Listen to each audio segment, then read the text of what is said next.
Welcome to my channel. இன்றைக்கி கசப்பே இல்லாமல் பாவக்காய் குழம்பு எப்படி பண்ணுறதுன்னு பார்க்க போகிறோம். முதல்ல ஒரு சட்டியில் எண்ணெயை ஊற்றிக்கோங்க. நல்லெண்ணெயை ஊற்றிக்கோங்க. அதில் நம்ம கட் பண்ணி வச்சுருக்கிற பாவக்காவை போட்டு பொன்முறுவலாக வறுத்து தனியாக எடுத்து வச்சுக்கணும்.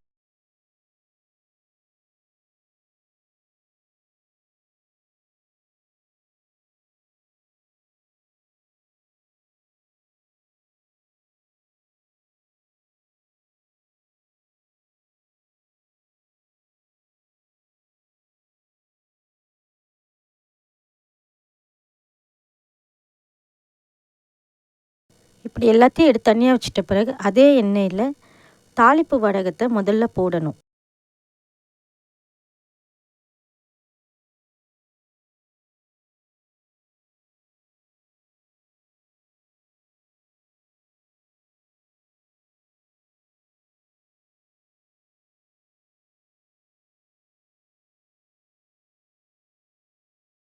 இப்போ இதில் சின்ன வெங்காயத்தை போட்டு நல்லா வதக்கணும்.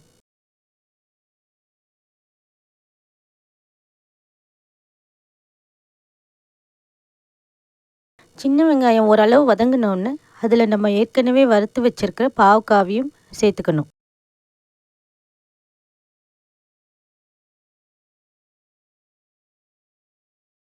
இப்போ இதில் குழம்பு மிளகாய் பொடியை போடணும்.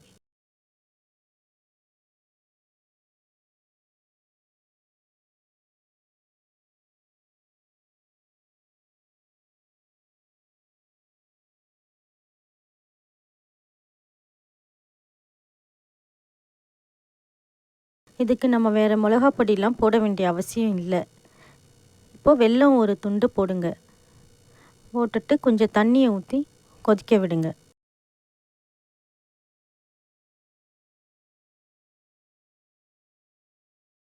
இப்போ இதில் புளி தண்ணியை ஊற்றுங்க.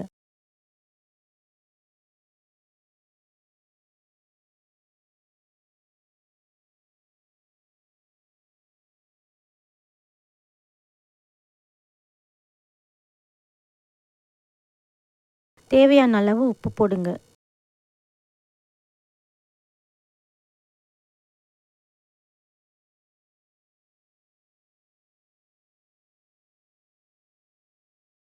நெய் ஒரு ஸ்பூன் விடுங்க. நல்லா கொதித்து எண்ணெய் மேலே பிரிஞ்ச உடனே இறக்கிடுங்க. கசப்பே இல்லாத சுவையான பாவக்காய் குழம்பு இப்போ ரெடி ஆயிடுச்சு.